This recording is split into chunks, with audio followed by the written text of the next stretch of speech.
কিচ্ছু বাকি নাই, এমন যে করছে স্যার। আর আমি কি কইতাম আর কইতাম না স্যার। খাওয়া দাওয়া নাই, আমি কত কইয়া চিলাই এখানে আমার সব হয়ে গেছে।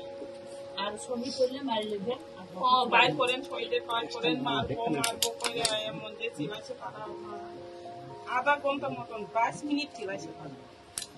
তোমার জামাই বাইর করো, এমন কাটবো, এমন করবো, এমন মারবো, এমন গুলি করবো, কি জানি কইছে কি আর কোনে লাভ। বিজেপি শান্ত করে, বিজেপি কি লাগে করে, বিজেপি ছাড়িয়ে দো এই কথা সিদ্ধ।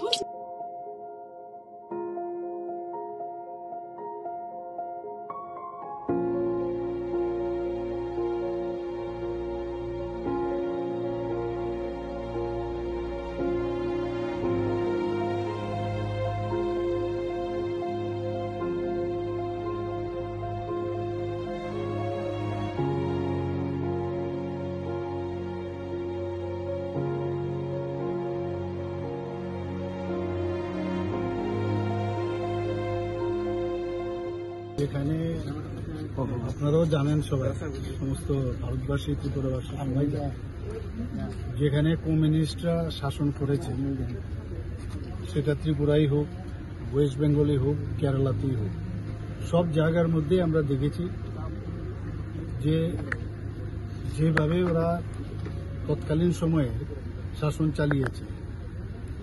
তো এর যে রেশ, আজকে কেরালা বাদে দুটো জায়গায় ওরা নেই কমিউনিস্টরা, কিন্তু তাদের যে কালচার এখনো কিন্তু অনেক পার্টির মধ্যে সেটা রয়েছে। এবং আমাদের ভারতীয় জনতা পার্টি এবং আমাদের যে সরকার, আমরা বারবার বলছি, কোনো অবস্থায় মানে যে ধরনের তাণ্ডবলীলা ওরা করে, অগ্নিসংযোগ, সন্ত্রাস, এগুলো তো মানে এগুলো সব সিপিএম থেকেই ওরা কিন্তু কালেক্ট করেছে। আমি বলবো এই ধরনের রাজনীতির আমরা কোনো অবস্থায় তাকে আমরা মান্যতা দেই না। আর পুলিশ তো পুলিশের কাজ করবে, আইনের কাজ করবে। এবং আমি এখনো বলবো সময় আছে এর থেকে বেরিয়ে আসার জন্য।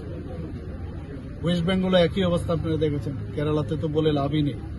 তো আমাদের অনেক পার্টির বহু জায়গার মধ্যে বহু ব্যক্তি, সব পার্টিরই আমি বলবো, কোনো পার্টির এখনো কিন্তু এই যে মানসিকতা কমিউনিস্টদের, সেই মানসিকতা অনেক লোকের মধ্যে এখনো রয়েছে। এবং এখান থেকে বেরোবার জন্য আমি আহ্বান করব। আর এইভাবে জোর করে কিছু আদায় করা বা জোর করে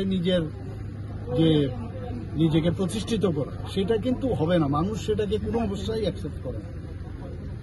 তো আমরা এগুলো দেখছি। এখানে একটু আগে আমি যে মিতা দেববর্মা যে মহিলা আছেন, ওনার বাড়িতে আমি গেছিলাম। ভদ্রমহিলাকে যেভাবে অত্যাচার করা হয়েছে, ওনার বাড়ির জিনিসপত্র লুট করা হয়েছে, ওনার গয়নাগাটি লুট করা হয়েছে, উনি বললেন টাকা পয়সা সব, এবং ওখানকার ফ্রিজ থেকে আরম্ভ করে সবকিছু নষ্ট করে দিয়েছেন।